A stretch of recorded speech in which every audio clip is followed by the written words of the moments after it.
pinais na galunggong na maliliit. Magandang araw sa inyo. Aray ang aking ina gumagawa aray ng pinais na munting galunggong. Aray paborito ka.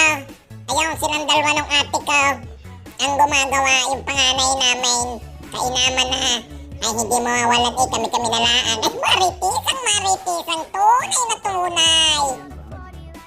Yun ang importante ng mga malisuso. Pauso na sir lahat, hindi na sinunod na lang para isa-isa. Sagwa ko sa video bit iba, tatanong sa kanya, ano yung isang yun? Ayaw, ang isa kong atay, hindi papahulin, nagmarites dahil nakisali pa, dinig niya.